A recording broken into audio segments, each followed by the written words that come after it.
Do me a favor, Greg. My arm is weird. Hit the red button. Just back up. You know how I am about backup. But now I lost my audio. Hold on a second. Do you still hear me? Oh, here I am. Yeah. I'm back. Okay, you're there. Yeah. All right, Greg, we're live. All right. One of these days, I'm going to make an intro for the show. Yeah. You know, I need like a jingle. Yeah. I need like an introduction to say what this is about. Mhm. But I just know for now, this podcast is going to be called A Good Story. You were here the other day when I interviewed Dennis. Mhm. That was episode 1. Yep. You're episode 2 because you're another really awesome story. You're a good story. I like the word good intentionally. I'll talk about that eventually today. But you are a really good story, and I'm glad to have met you. Yeah. Likewise. So welcome to the Thank you. to the podcast. Yeah. We do a lot of stuff together, Greg. We work together. Usually when we're sitting across here, we're talking about work or something, or we're editing. Yep. But here we're here to talk a little bit about some stuff you've been working on. I was trying to think about how to introduce you. I don't know if you want to talk about yourself at all. You're definitely a talented filmmaker. Appreciate it. You're a really good hockey player and coach because you do both. Yep. You're a really good person. I appreciate that. You're really good because I've seen you with your family. You're a really good brother and son. You have a lot of really, really good qualities. Yeah. You probably wouldn't describe yourself that way, but that's how I would describe you. Not often because it's hard. I don't see it from the other perspective, so I don't really always know. For Isn't sure, that, isn't but that tough? Isn't that It like is, so yeah. tough about life? Oh yeah. Yeah, no, I'll be your cheerleader for sure. I think you're great. The one of the ways I wanted to start this off, because we're going to talk about a lot of stuff. I met you because I had this like thought a couple of years ago where I was going to do stories on photographers, Yep. and then I had just decided like that day or that week that because I have the studio. The whole thought was I have the studio. I want photographers to use it. I don't really want to advertise, so maybe I'll just make stories about them and then I'll find them. And so that week, I see you at an event, and had no idea who you were, and just walked up to you, right? And I was like, I want to tell a story. Yep. It's literally how it happened. But that was really cool. So why were you taking photos that day? Like that's how we can talk about your background. What do you do? Yeah. So same thing. Like I do a lot of video production, do a lot of photography, things like that. I've been doing it for now a little over 10 years. But the night we met, so Kindred Creeks had their grand opening, but also was a networking event. So our mutual friend Luigi, shout out to him by the way. That's right, Luigi. Luigi Menente, who I've known for a long time. He hired me to take the photos, and I remember like I was going all over. This was like kind of like the beginning of the night. Like I go further away because I wanted to get a wide shot of the tent. And then I see you come from the corner of my eye, and you're like, "Oh, do you do photography full time?" As I do a part time, and you're telling me your idea and everything. Then you give me your card, and like I recognize Good For You Productions. I knew about. I was like, "Oh wow, oh yeah, this is crazy." And then right from there, you and I connected. Now you said you heard about me. Did you reach out to You said you researched, or you saw because you're local to Peekskill. Yeah, I remember doing a little bit of research, but also like another mutual friend of ours, Kish, had told me about you as well. So like I kind of knew a little bit beforehand. Definitely shout out to Kish as well because we both do work for him. Just another really good person doing good things. Absolutely. And that's just so I don't forget to mention this in every show that I do. Like I'm so committed in my life to telling good stories about good people doing good things, and that's why that's written up there. But that's also why I do what I do. It's just Good For You Productions. So just want to shout out to my own company real quick. Absolutely. Yeah, definitely. I do want to start talking a little bit about. I just want to make sure that we talk about Northeast. Sure. I know I'm just jumping into this, but the day that we started talking about this project that we worked on, which is going to take up the large section of our conversation, I think. You were just telling me one day we were working in here. I started hiring you. We made the video just to wrap up that story. We made the video of you, and we posted it, and it was a cool little photography story. But you're so much more than a photographer. But then we were working here. I think we were setting up something, and you were just saying like, "Hey, I want to. Do you want to make a documentary?" And you started telling me about it. Yeah. Right. So Yeah. do you remember that day? Yeah. So like we were here because like you wanted to do a video for the company, like to kind of promote it. And we had that other guy Eric here helping us out, and then like as we're setting something up, I remember you because like well the day I came here to do my interview, like I mentioned like, hey, let's collaborate on something, and then That's right. that next time that I was here, you know, asked me, so what kind of projects you want to work on, and that's how I described. I was like, you know, I was in Special Olympics 20 years ago. I got footage of World Games in Japan. You know, I'd definitely like to make something like that, and then a couple months in, then we started to really like get to work on it. And you blew my mind, and I still think about this. Just so you know, Greg, Yeah, like because I felt like I was like so confused when you said you were in the Special Olympics. yeah, I think my reaction to you was I said like you were a coach, and hmm you were like, no, I was on the team, and I was like, explain hmm that to me. So yeah. explain to me how you ended up on a Special Olympics floor hockey team 20 something years ago. Yeah, right. Yeah. Well, I mean, of course, I grew up with special needs and whatnot, and I struggled as a kid. So then, my mother got me into Northeast for many years. I was doing the summer camp, but they also had during the school year they had a couple other programs that I was in, like on the weekends, and it was like one of them was a sports program, so we tried many different things. And then I remember going to like a training with Special Olympics during the summer. Like they would take a few of us over to Kennedy High School, and we'd start training. They'd teach us teamwork and a whole bunch of other things. So me getting on the team, I think it was like he probably was like 4 or 5 years in the making actually when I got on. So like So just stop there for a yeah, second because I want to. I've never had a chance to do this because I've yeah, just listened to you, but I want to interject a little bit. sure, When you say that you struggled with special needs, what does that mean? Because I hear it's a very yeah, loose term right now. yeah, Even with Xavier, who my 4-year-old, yeah, they are there's like different diagnoses on him, and right, one of the things that was floated out was if he has that he has special needs. Now I've learned and lived that, and it sounds so much different when you experience it from your own son versus you just hear about it. So I right, part of why I wanted to have you on here because you're the thing that we're talking about with Special Olympics starts from this idea that you struggle with special needs, but just hearing that people think of their own thing. So I want to break any misconceptions sure, and show people what that actually means. Like yeah. really, like you are such a anyway. So what do you mean when you say you struggle with special needs? What was So the struggle? so definitely like learning like comprehension was very hard. I was very oversensitive to different environments, loud noises, things like that.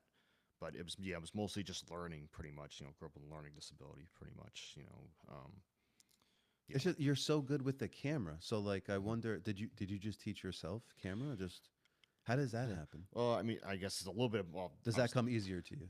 I think yeah, I mean like anything visual definitely comes easier for sure. But like Gotcha. as far as the camera, I mean like yeah, a little bit of self-taught, but definitely more trained. And going to film school, then working for many different people, like watching them and having them teach me how to do camera work. That's I would say that's how much I learned.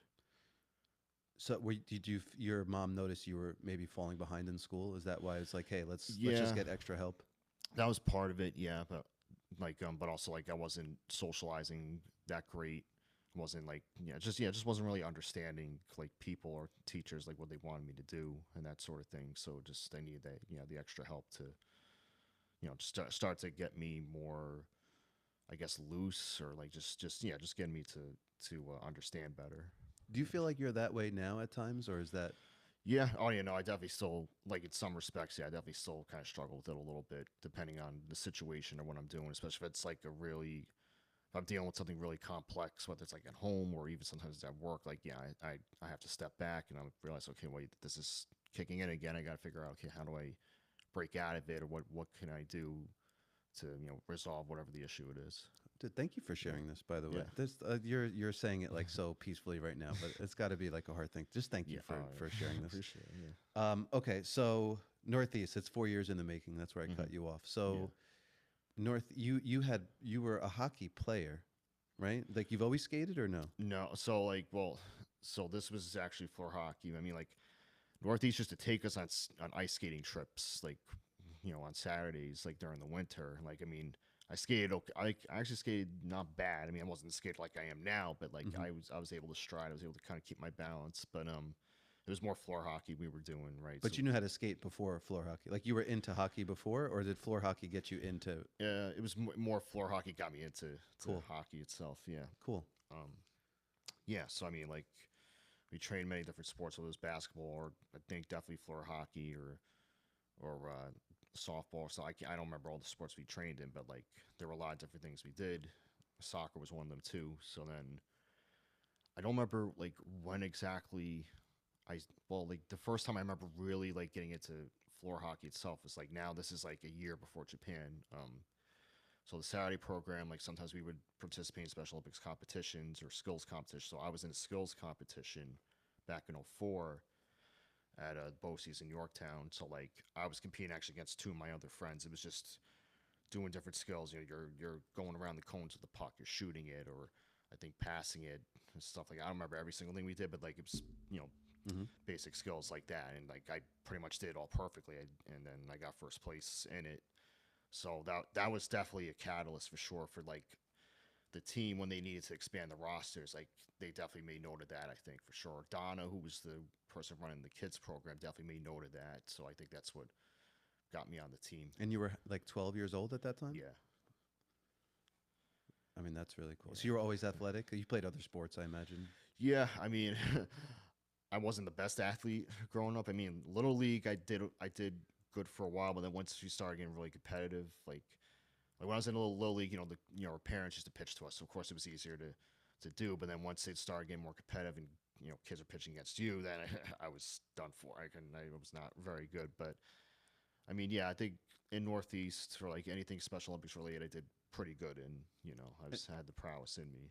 And can you explain what Northeast is? Sure. Because I don't think we set that up. Yeah, so Northeast is an agency. It's for people with special needs. They do a whole bunch of different things besides sports, Special Olympics. They have a summer camp for 2 months into the summer. They have programs for all age groups, for kids, for adults, for seniors, and so forth. Most of the time, like the kids and the teens will either do sports or some sort of activity on a Saturday. They'll go on some field trips. The adult program, I think, does more like field trips and things like that. But they do a lot of sports programs. They have a couple of their teams that compete. Some just do skills and that sort of thing. So yeah, that's basically what Northeast is. And so so after that skills competition, you joined the team? Yeah. So I mean, sometime after a couple of months. Yeah, like a couple months after, that's when I found out, like, that I was going to play on the team that was going to Japan. I mean, it was totally unbeknownst to me that, the team went to state games up in the Neville in the Catskills and won the gold medal. I had no idea whatsoever. So it was just like. Were you intimidated by that? Or did you not even know what that meant at that time? I mean, I didn't even know about it, period. Honestly, I didn't even really know about it until we started working on the film when, like, Will or Andrew or even Joe was talking about it. I was like, oh, wow, I didn't realize that was. Well, actually, I knew they won something. Like, they won states. They won gold in the states, but I didn't really know, like, the whole extent of it until, like, we started working on the film. But, like, yeah, that, unbeknownst to them, too, qualified them for World Games. So, like, that's. So I didn't know that. Yeah. And I worked on this film. So I Yeah. also have to say, if we haven't said Yeah. it, that you are making a film about the 20-year Special Olympic run that you guys had. I don't want to spoil it. I'll let you spoil it if you want to. Did you meet the coaches at that time? You mentioned Donna. Donna's the executive director? So Donna, at the time, she was the kids program director, pretty much. And your coaches were there, Joe and Joe, Nancy, and Nancy. Janet. Janet was the executive director at the time, so she was in charge of everything. But like Nancy, I believe, yeah, she was the program director for I think basically everything, or at least for the teens and the adults. And Joe was one of the rec therapists, but he was very instrumental in the programs. He would lead a lot of the programs on the weekends. So like, of course, I knew all of them already. Like they knew me since I was very little at that time, right? So like, I think them knowing me obviously, got me on the team. Like they thought, okay, I had the temperament, I got the prowess in me, I have potential, so let's give him a chance. Cool. Sort of thing, yeah. So then you play with the team for a little while, and you meet some of the characters that are in the film, like Mousy, Andrew, Will, Mike. So or no, they weren't there yet. Well, no, they were on the team already, but like some of I already knew Will and Andrew. I was already going to camp doing the kids programs with them. Frankie was another person I already knew, but most of the other people I didn't really know. Yeah, Mousy I had just met on the team. Guys like Keith, Ricky Hunt, Rick DeMann, Paul Ryder, those guys I didn't really know too well. Mike I knew a little bit. I remember like Like I remember going to a track and field meet. I met him there, but like I didn't actually get to know him until we were both on the team, that sort of thing. But some people I knew, some I didn't really know. Okay. Um, how long did you play with them before? Like, did you guys even know that your team was being considered for Special Olympics? Like, how does that all happen now? And Yeah. like, were you guys good when you joined the team? Were you all good? Like, could you tell? Yeah. Like, this is a really good team. Yeah, oh yeah, like the when I got on the team, a lot of the guys they were already good. I mean, they had already been playing for a couple of years, and like of course they won states and they won Golden State games, so like that they were already good right there. So like some of us that came on were more so like okay, if you told me to do like the skills, like okay, that's great. But then once I was on the team, I'm scrimmaging all this stuff. I had no idea what I was doing. Honestly, I was really struggling scrimmaging. I wasn't running fast enough. Like I didn't understand. Like you really need to be aggressive on the puck, or like you really need to forecheck that sort of thing. So it took me time. Like just like the months going to Japan, it really took me some time to really understand like how the strategy of hockey and how to go about it. But then once we were in Japan, especially towards the end, now I finally was starting to get it. Like now I know how to shoot the puck. Now I know how to go after them. That sort of thing. So just keep in mind that a lot of Yeah. people are listening to this. Yeah.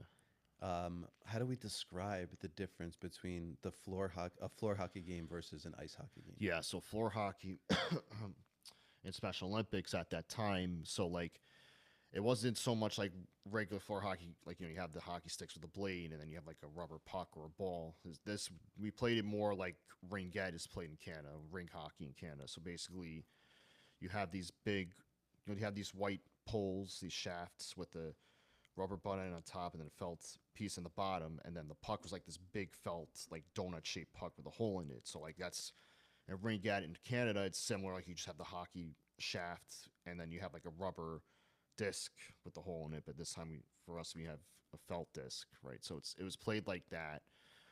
Of course, the difference is like the court's not as big as an ice rink; it's much smaller than that. And thank God, because you're not on ice skates. It would take you forever to run across that big rink. Oh yeah, forget about it. If that were the case, yeah, it would have been tough. But yeah. So like the rink is not as big. There's no offsides. There's no icing, right? So, but there's crease rules. So in ice hockey, like when I'm playing right now, I'm in the crease all day, like waiting for the puck to get to me or getting a rebound, that sort of thing. When you're in floor hockey, you can never be in the goalie's crease at all. Always, it was a violation. Then you had to go into a face-off, and usually it was on your other side. So those were kind of the main differences. And I also want people to know that, because I mean, to be honest, when I heard floor hockey, I'm like, oh, that doesn't sound that tough. And then I saw you guys, like the footage of you playing. Yeah. And I was like, this is pretty intense. Yeah. Like you guys get like people do. And I don't want to say, I don't want to over exaggerate either.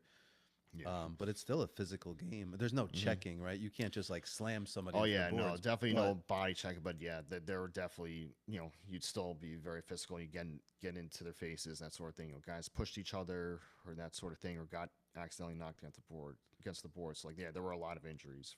Have you seen like bloody noses, missing teeth, poked in the eye? Like, what are some injuries that happen? I mean, I never saw anything like that, thank God. Okay, but good. I would not be surprised if there were a lot of injuries like that at the time. But luckily that hasn't happened. I never really got injured. I mean, like just a lot of like twisted knees, I bet, or yeah, getting hit on the arm by accident with something, right? Yeah, like definitely Bruises. stuff like that. Like bruises, getting hit, that sort of thing. Yeah, maybe some twisted ankles, that sort of thing. How did you? Because you talked about it that the state runs qualified them for the Special Olympics. Yeah. How did they find out that they were even gonna like be the? They picked two teams from America. Is that what they do? Yeah. So I guess Special Olympics as a whole. Yeah, like they had. Yeah, for floor hockey, they picked two teams to go into the games. Do you remember all the sports that are in the Special Olympics because that was the winner? Yeah. The winners. Well, on my shirt shows like the sports that were there, so I even just look. Okay, there's floor hockey. I didn't even realize you were wearing that shirt. Yeah. That's I haven't seen you wear that before. That's from that year. Yeah. Yeah. This is the shirt. From Nagano, Japan. Yeah. Yeah. And this has the World Games logo, and then has like the sports that were played. So obviously you got floor hockey. So I see skiing on there. Yeah, there was alpine skiing, there was speed skating, there was figure skating. Don't tell me there's like long jumps though. Are there jumps? No, I'm looking upside down, so I don't know which other sports exactly. There's one more I'm definitely missing, but I don't know which one is. But a lot of the typical winter sports: speed skating, figure skating, Yeah, alpine skiing, that sort of thing, for sure.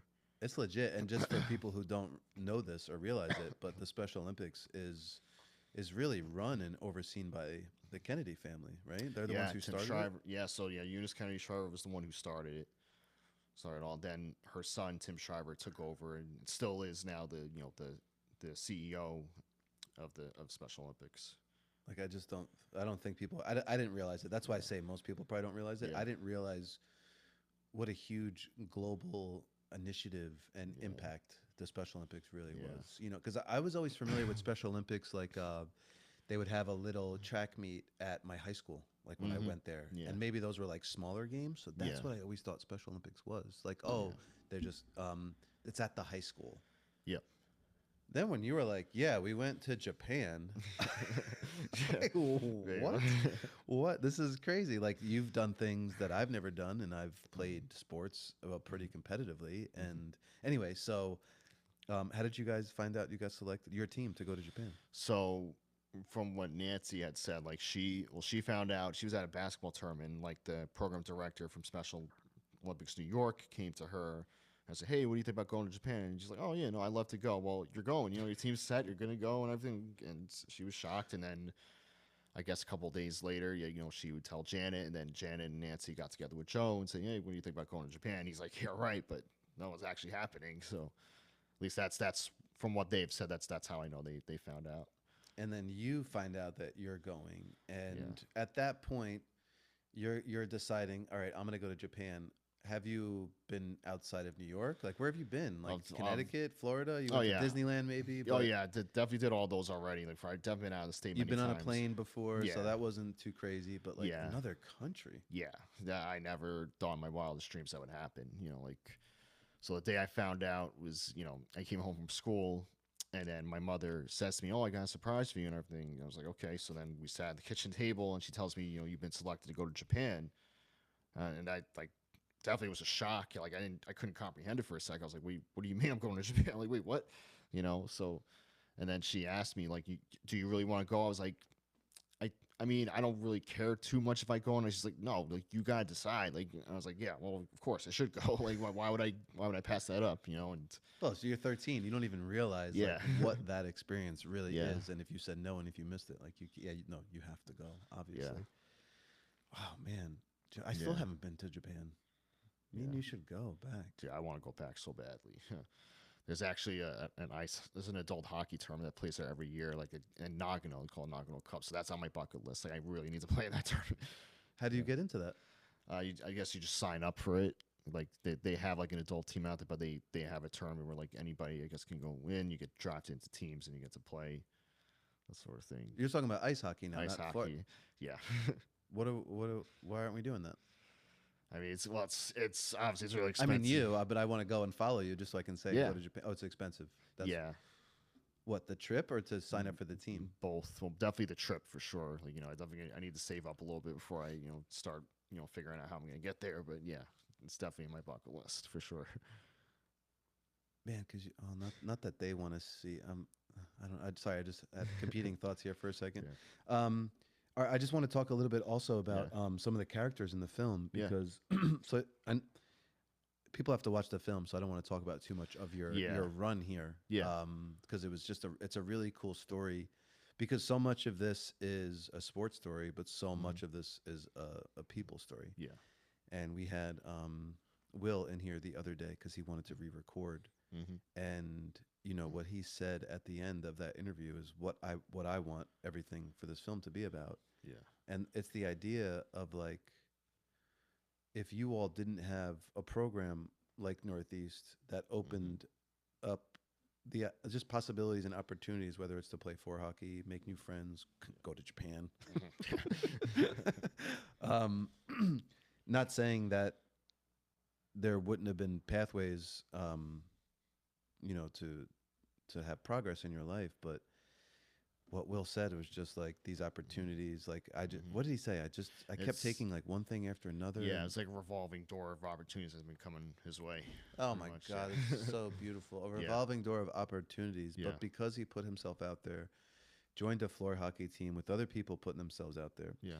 But why is that so important for you all? Like, I know the answer to this, but Yeah. why is that so important for you all to like find ways to put yourself out there? Yeah. Well, I mean, like, yeah, Northeast does a really good job. People, getting people to get out there to, try different things and whatnot, and they're not like forceful about it. They're not like, oh, you have to do this or you're not gonna be able to, like, no, they just give you the opportunities to try different things, and they're very, so they're very good to you. They're always kind and comforting, and I think that, like, that's definitely one of the things, like, like people like us, especially when you're like very young, like, you got to be gentle with them, right? You got to just show them what's possible, show them, like, that, there's a lot of great things out there, and like once you give them that encouragement, that I think definitely helps them to start growing and building different interests and things like that. And You're then talking build, about the population with special needs, yeah, right? Yeah, yeah. yeah, definitely.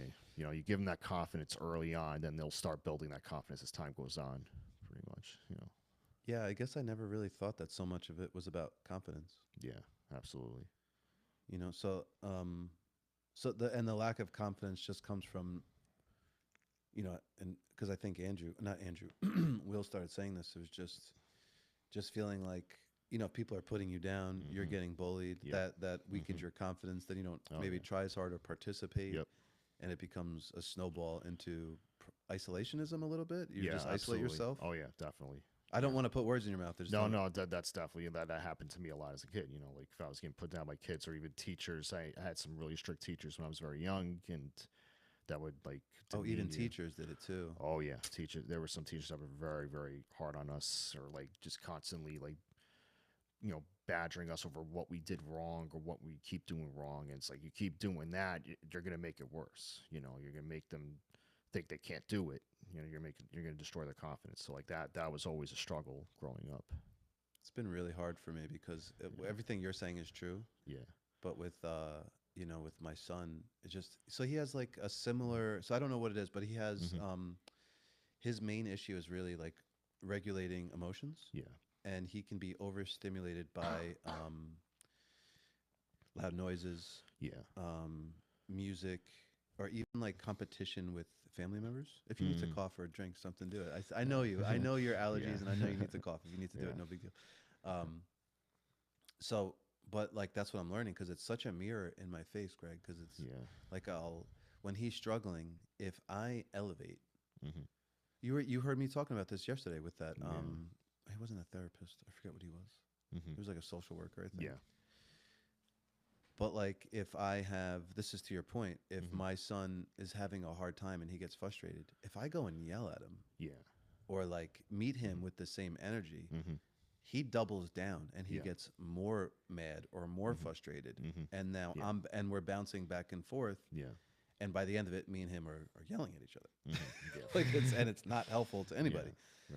Right. So I totally get what you're saying. I guess I always thought when you guys were telling these stories, it was coming from peers, like other classmates and stuff. Hmm. So Yeah. so terrible that teachers would that. But I guess that's teachers not understanding, or I don't know what that is. Definitely more of that. But also I think at the time, like 25, 30 years ago, they were still kind of learning about special needs, I think, like starting to really understand it. So it definitely took time I guess, for a lot of people to start getting patient with it and really, yeah, I guess just understanding like what it does and like how you go about it.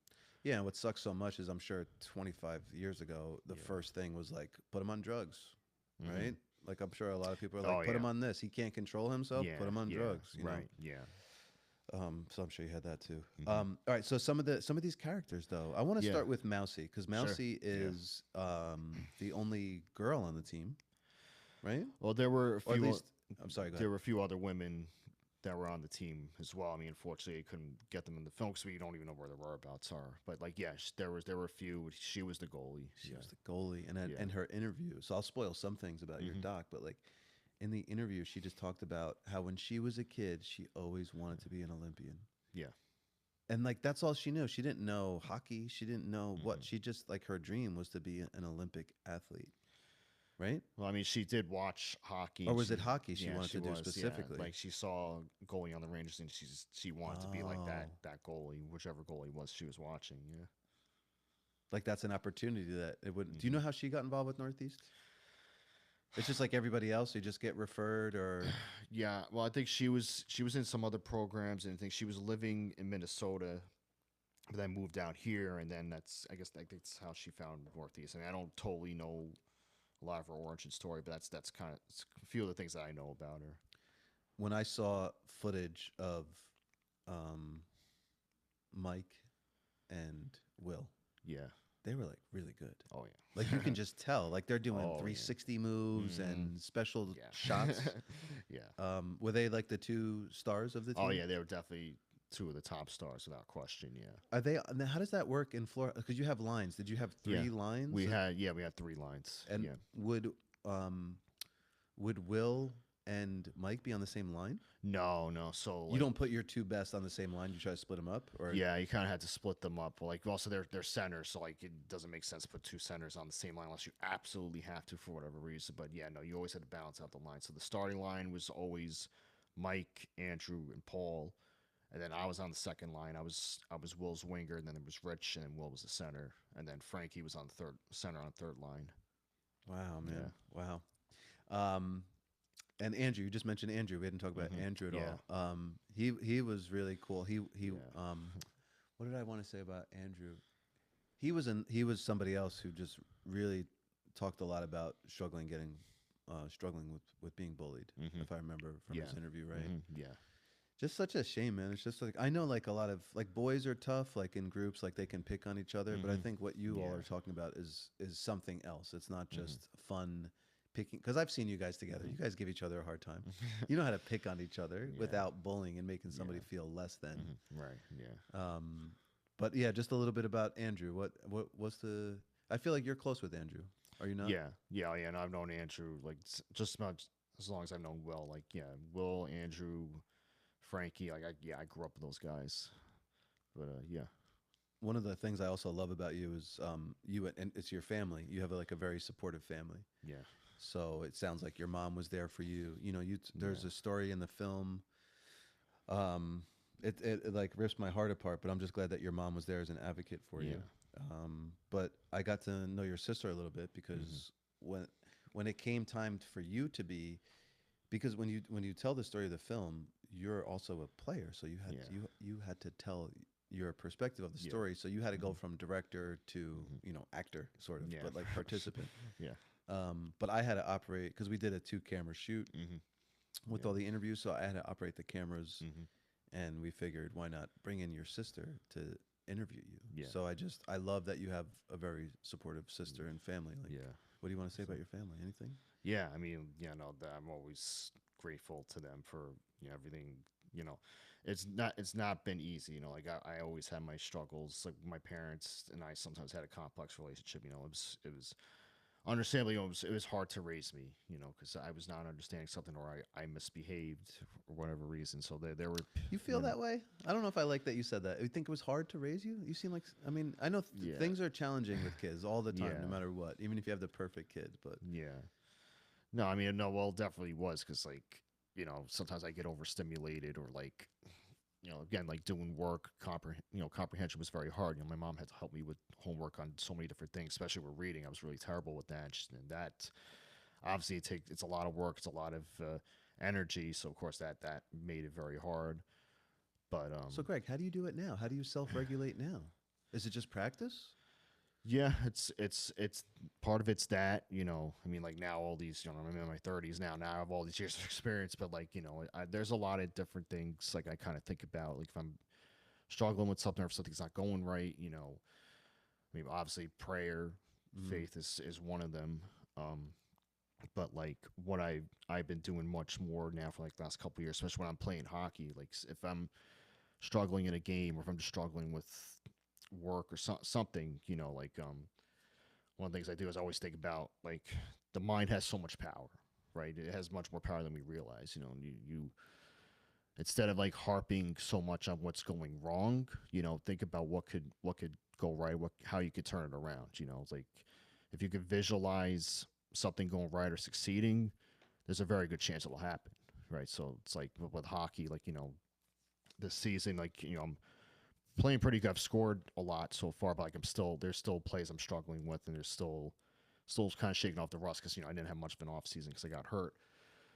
But it's if I turned over the puck for whatever reason, or if I couldn't get the shot, like instead of like beating myself up over it, I'm just like, okay, like let's get on to the next play. Just think about what you can do next. How can you turn that around? And that's what helps me a lot. How can I turn this around? How can I succeed? Pretty much, As opposed to when you were younger, were you just in a loop of like, I don't know what to do, I don't know what to do, right? A lot of that, just beating myself up. Yeah, I mean, like, well, also beating myself up part came from a lot of different things. I mean, being bullied, dealing with teachers that were really strict, but also like, especially when I was in high school, I had a lot of coaches that were really like, how do I put it nicely? But like they were ridiculously like old fashioned. That's how I say, because I can relate to that because I had some like really tough coaches and stuff, and it's like a generational thing. You just had like. We were sort of, me and you were about, how old are you? We're about like 10 years apart, I think, right? Yeah. 8 or 10 years apart. But sort of, we had like a lot of, and not that I disagree with anything about a man being a macho man, but when you have to just go to the macho-ness as a tool for every situation, then it's a problem. So if you can't recognize, like, so me, like I'm a sensitive person, I can take a lot, but up until a certain point, and then if that coach or that person continues, like there's a shutdown with me too, believe it or not. Like I have a high tolerance, but it can only go so far. I imagine it's the same thing with you. But if that they're old fashioned, they would just think, suck it up, right? It was like, get over it. It was more about like, use your, there was no method. It was just like, just discipline yourself, right? Like there was no like, oh, this is what I need to do to make this, or to make me perform better, for me to understand whatever it was. It was just, you're not going to yell me into understanding this. Yeah, right, exactly. Yeah, no, absolutely not. So I get that. Yeah. That was always a good thing about Joe, or like my coach on the Raptors too. Like they're not gonna like harp on like, oh, you did this wrong, you did that wrong. You can't do this. Like he would just go over, okay, this is what you need to do next, or whatever. Like he would never like put you down. And that's what I think helped us a lot, and that's what made the team, like, they're still really good now. Northeast and all the sports, they do really, really well because they're coached very well. Coach Joe is awesome. He gave you, like, I know that there was a pep talk. I know that you all don't remember it, but there was a moment in Japan, just to spoil a little bit about the film, where you guys were getting pretty down on yourself. I know, like, there's only one person that can turn that around, and it's a coach.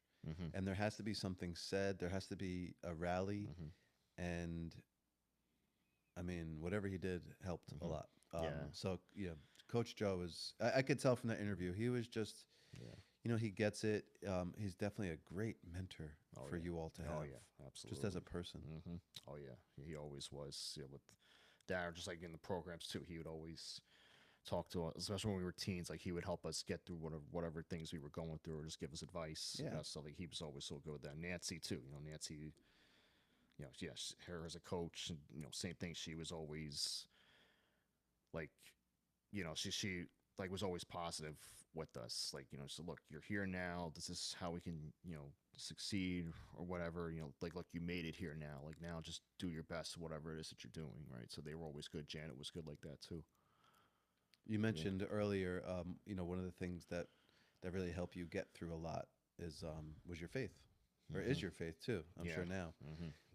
How early did you did you get involved with the church? And because I know, like, you ran a youth ministry, right?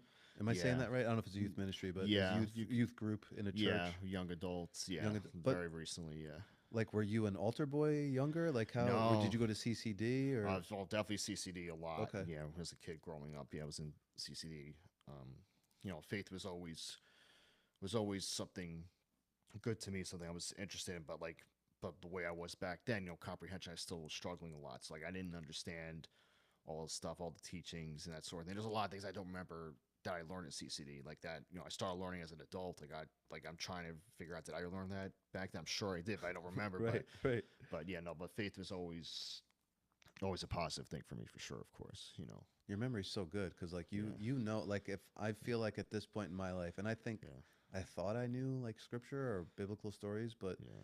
like if I feel unsure about something, I'll be like, Greg, did so, and you'll be like, yeah, yeah, and you just know about it. It's really impressive. Do you read Yeah. like the Bible every day? Do you study it? No, that's the thing. I've been slacking on reading scripture. And then here's the thing: I don't know all the stories in the Bible. I'm still learning a lot of different things. But I mean, like a lot of the bigger stories, yeah, I definitely know. But there's still a lot more I still need to read and understand for sure. But And you would consider you were raised Catholic, so yeah, your faith hmm is Catholic. yeah. So how does that so you know when you have a struggle and you felt like, hey, I could visualize success, hmm that's a um that's like a sports minded approach to getting over something. Yeah. How does your faith play into allowing you to I, you put yourself out there often, Greg. I'm impressed by you. I'm impressed by hmm you, and because we were talking about him before, the our other colleague Eric. So Yeah. like Eric has Asperger's. He wouldn't. I don't hmm think he wouldn't mind sharing. He talks about this all the time. hmm But the way that he still has social things that he's working hmm on. But Yeah. what he told me is he's like, I just kept forcing myself into social environments. Yeah. Like he just kept, even though it was painful, Yeah. even though he wasn't doing well, hmm he just kept throwing himself in social Yeah. situations, and that's how he got better. He's Yeah. still socially awkward at times, hmm and we make fun about it. But he's also relentless, which I hmm love, and Yeah. persistent. And the reason why I hired him is because he wouldn't stop calling me. Yes. And he just and I There was you like, go. you know what, this is like so interesting. And then when you find out his backstory and you realize why he's so persistent, and I'm hmm like, I Yeah. want to promote and encourage this person Yeah. because he's trying, and Yeah. it's his own pathway. Yeah. So that's just his might and determination. How do you use faith to just like, I don't know, get out of bed in the morning or Mm-hmm. do things when you don't want to, or whatever it is? How is your Yeah. faith and Jesus really? I mean, Mm-hmm. that's, I think, well, Yeah. Jesus, right? It's Mm-hmm. like, how Yeah. is that helping you out in your life, and how did it Yeah. really help you get over some of these challenges? Yeah. Well, I mean, pretty much my whole life has been, about taking leaps of faith or just having faith in something good happening, right? Obviously, my mother's very strong in her faith too, so it's like that was a huge thing, like growing up and now. Um, like if you keep your relationship with God up, it's gonna help you in a lot of different ways. Even if you're going through something really difficult or if something doesn't go right, like eventually as time goes on, you're gonna get over that or you're gonna move past it somehow.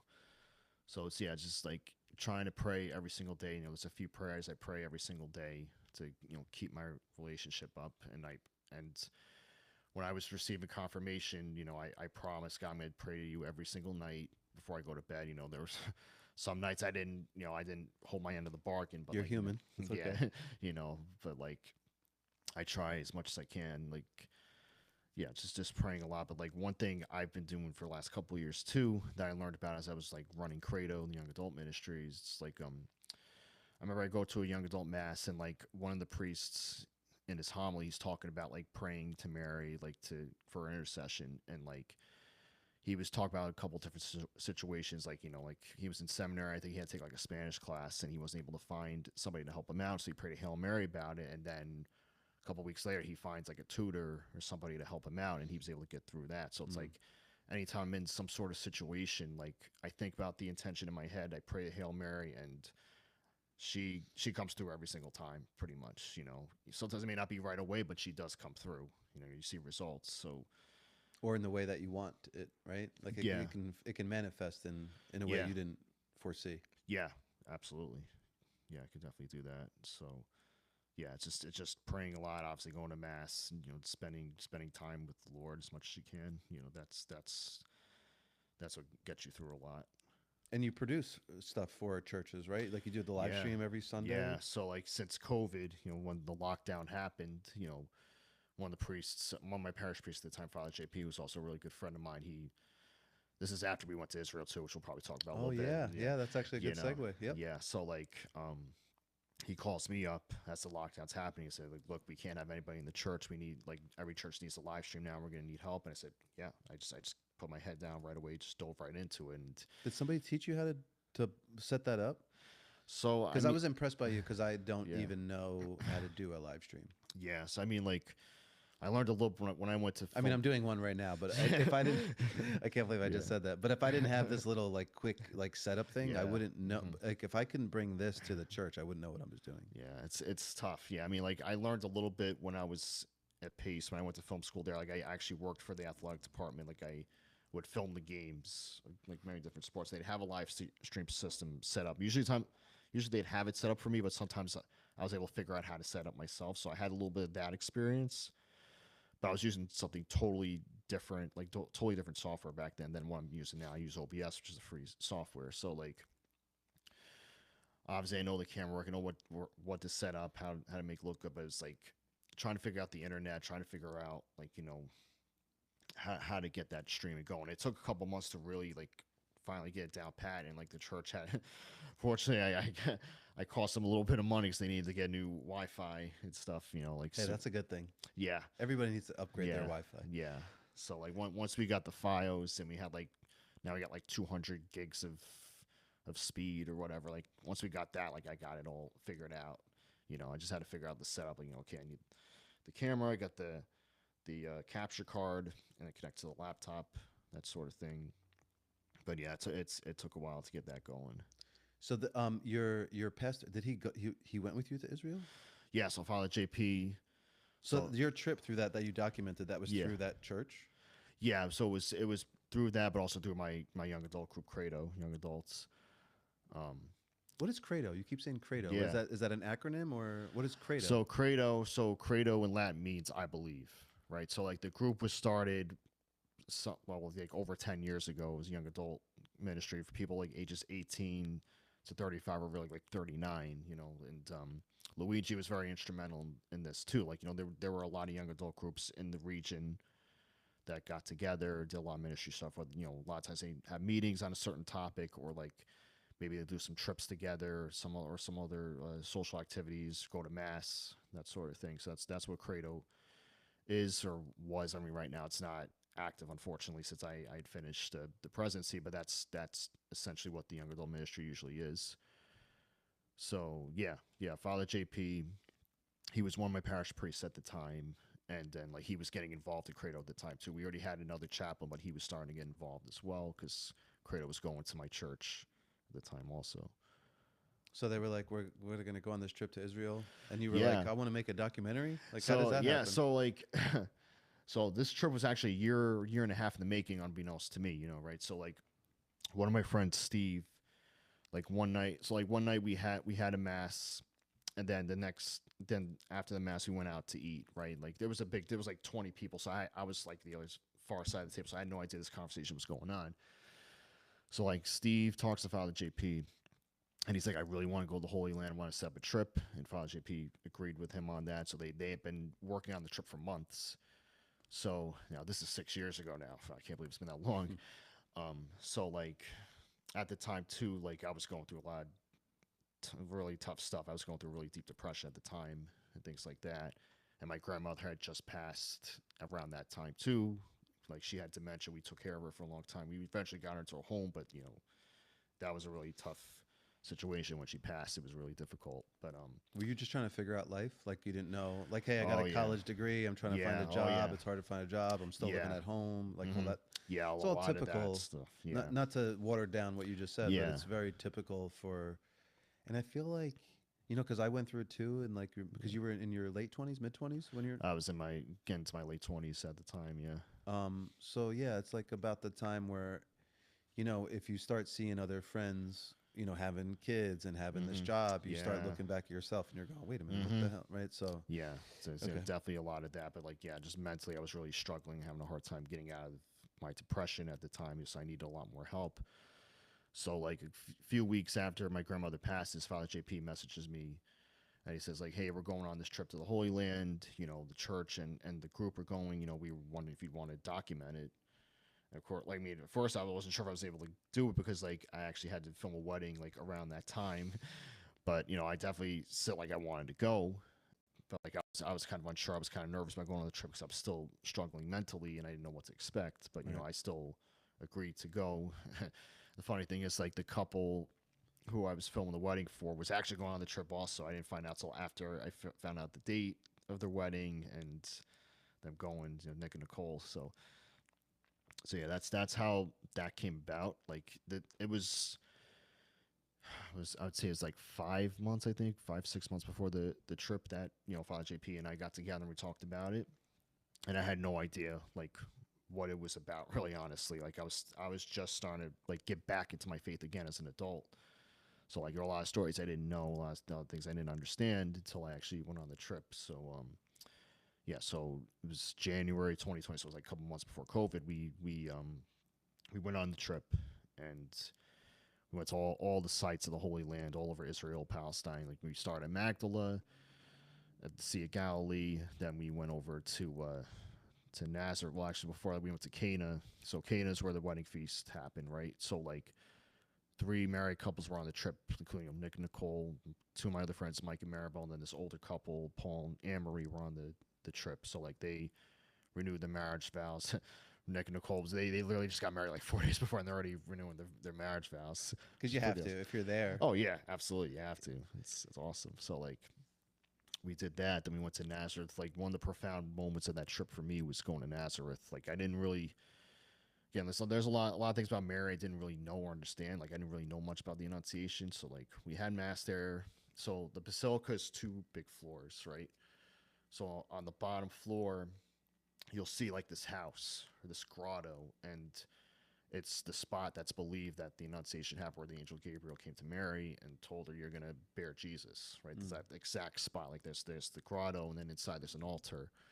So we go down there after mass. It's 12 o'clock. They're praying the Angelus. So the Angelus is like basically recites the Annunciation. You say the words in Scripture, and then you pray Hail Mary. So like I had no idea it was coming. So like all of a sudden, like you hear the bells go on, you hear the organ go on, and you see like a group of priests coming down slowly, walking down into the grotto. They're chanting and they're saying the prayers, and I was just really wowed by it. I never had seen any sort of like procession, or like the way they played the music and everything was really like it was just like, what's the word, I was really kind of shocked, I guess, or really just like it was just really powerful. And as we're doing it, I'm starting to imagine like the scene of the Annunciation right there. I'm trying to figure out, well, I wonder what Gabriel looked like. I wonder how that scene, like it was kind of like, I don't want to say it was scary. It was kind of just like, I think you know what I mean. Like it wasn't scary, but it was like kind of like, yeah, I can't put the word into it. That's how profound it was. But like, yeah, that was going on. I was like, oh my god, it just hit you. I think Yeah, you just felt everything because you were immersed in it. So Yeah. now, right? Mhm. Yeah. yeah, exactly. Yeah, so When did you because you said like before you were on the trip you were really like struggling with depression. Yeah. At what point? It had to have happened. What point did you like forget about it? Like when you Yeah. like touched down foot in Israel, like Oh, are you yeah. even thinking about depression anymore? Or you're I just mean, it still kind of was, because Okay. I was still struggling with, a lot of time to think about stuff on a plane. yeah, like still struggling with my anxiety too. I just had some struggle with sleeping too. That was a big one. So I was thinking about that, but like I knew going into this trip in Father JP, that's what he wanted for me. It's like I knew I needed healing in so many different areas, especially my mental health, but my spiritual health really needed it more than anything too. So like, Just like what a great healing. I didn't realize Yeah. you always told me about this project. I didn't realize it was Yeah. so much of like a healing journey for you as yeah, well. it was. Yeah. That's awesome, man. I mean, yeah, it was like I wasn't like I went on a trip, now I'm totally healed. Like I still No, have of my course. struggles after, but it was the start, and it was the start of me like really now taking my faith a lot more seriously and understanding more. I think sure. what always happens, because it happened a couple of times to you in your life, like, Yeah. okay, you veer off this way, you got to get Mhm. back on course. So you're just doing Yeah. this dance Yeah. to try to stay on the straight line, but it's never actually a straight line. Never. No, never. It's never been a straight line. And to that point, Greg, years Yeah. ago, I remember seeing this articulation of when a spaceship goes to the moon, Yeah. and NASA sets a trajectory path, and it's clear, and Yeah. it'll be this much. Mm-hmm. But the actual flight path is only on the exact trajectory for like less than 1% of the time. Almost 100% of the time, it's Yeah. recalibrating to get back on the path, but it always Yeah. lands exactly where we're supposed to. Yeah. So it's kind of like the same idea. Like you're Yeah. never going to go in a straight line. There's going to be ups and downs. Yeah. There's gonna be times when you figure you got all of life figured out. There's gonna be times when you're like, I don't know what the hell I'm doing. Yeah. But I think your center line, at least for me and you, the center line is always, our faith and coming back to Jesus and coming back to prayer. Yeah. And just regardless of sorry for my little spiel. No, here. you're good. No, you're Just regardless of what's going on, just our intention is to be a good person. Yeah. Doing a good thing. Yep. Back to that. Yeah. So no, I just think your Israel trip was just such good timing, and you made like a really wonderful. It's a masterpiece, honestly, and you got a lot of accolades for it. So yeah, I was just impressed by you for even doing that. Like you are a filmmaker. Yeah. Like you're a bona fide filmmaker. Like nobody can ever take that away from you. Yeah. And it's not an easy thing because there's so many people that said, I'm going to be a filmmaker. And I've seen them here. They start out as interns. Yeah. Or they graduate college with the terrible communications. Was your degree communications? So it was actually, the actual, I say that because every kid that has a communications degree, it's usually not working out. So at Pace, like it started off as communication, but then they made a program specifically for film. It's called digital cinema and filmmaking. So that's what my degree is. And, what's the name of the Israel film? It's called Our Triumphant Holy Day. It's on a couple streaming services right now. It's on Surbest Film Festival and oprime.tv. If you can remember, text me the link to stuff because then I'll put it like in the comments here. Yeah. Okay. So what else we got? We talked about. God, I think we covered everything. What else do we want to say here, Greg? What am I missing that we want to talk about? I feel we just had a great run there. That was like. That's 1 hour straight, man. That's a really fun conversation. I love talking to you. Yeah, same. Me and you are working on a lot of stuff. This film that we're working on about your Special Olympics is called A Winter Dream. Yep. It's almost done. Yeah. And almost for a filmmaker means it's still months away because we still have a lot of tweaks to do. You got to add in music. Yep. But I think our goal is because this year is the 20th anniversary, so it has to be released this year, and it has to be released in the winter. Yeah. By the winter, which starts December 20th, 21st. Yeah. And then you have a couple more months after that to actually release it. But I'm so proud of you. I love working with you. I try to keep you here all the time. Yeah, I try to come as much as I can. I love being here. I'm glad that we found each other. Yeah. What else before we wrap this up, Greg? What else? Yeah. Is there anything else that I'm missing with you? Well, I was gonna say, since we're talking about like working with each other, like I think about the night we met and like the idea you had about like getting photographers in here. When ever since that night, I thought like that was the Holy Spirit coming in. So he was being like, get this idea, you're gonna connect with somebody or some people, and then like now we're making these projects and we're right here talking about all this stuff. It was like, and that's what I say like when you pray. So thank you for saying that, because that's even when I say like sometimes you pray for something or you go for something. Yeah. And the outcome for me, like my vision was, hey, I'm gonna make like 50 of these. I'm gonna find 50 photographers and release a video of a week to promote Good For You Productions, to promote photographers, and I'll make this like a little side hustle because I was doing that for free. Yeah, I wasn't charging photographers. Yeah, but what ended up happening is I just met like a bunch of cool people. So like you, and even I got closer with another photographer and marketing person named Mike Dardano. I don't know if you know Mike. I think I've heard of him. He works with the Hudson Valley Gateway Chamber or Business Council of Westchester. He does a lot of marketing. He's at like every event. He's everywhere. You've probably seen him. If you've gone to any event or around anywhere in Westchester, you've seen him. You just don't know that he was there. But I got really close with him too. And it's turned into things. It's really just turned into an awesome working relationship with you specifically. The same thing with Mike. Me and Mike worked on some things together. Yeah. So it wasn't about the abundance. I think sometimes I look at things like I want all of these things, but really I just needed two awesome people, which was you and Mike. Like that's actually what I needed. Yeah. And I don't know what I would do without the Holy Spirit, Greg. Like in times of in times of despair, and that's what I want to give to all my children that they have, because as a parent you realize that you're not going to be there forever to have answers or pretend to have answers, because that's definitely sometimes what I do. But when I don't have the answers or when I'm lost and confused, I definitely can go to Jesus / Holy Spirit / God. Mm-hmm. And just even if I don't have it right away, there's sometimes it's the songs that I'll sing that just, and I don't feel it, but like it's almost like you train yourself to get to a place of a better feeling. Yeah. And it's keeping on praying, it's keeping on asking. I've really gotten good at asking God for help, which I was never good at. I think a lot of people think like God is so ominous and big and he's made this vast place that 7 billion people, how does he have time for you? But it's actually like you're the only thing that he cares about. Yeah, it's pretty amazing. Yeah. Like it doesn't matter how many people are in there, you're the only thing that he cares about. Yeah. Like all this other stuff is not actually all this other stuff is a facade. It's not real. The only thing that's real is our man, that's another loaded thing I'm about to say there. The only thing real is our soul. Yeah. So sorry to end heavy, but I think I'm gonna end there. I'm glad to know you. Yeah. Same.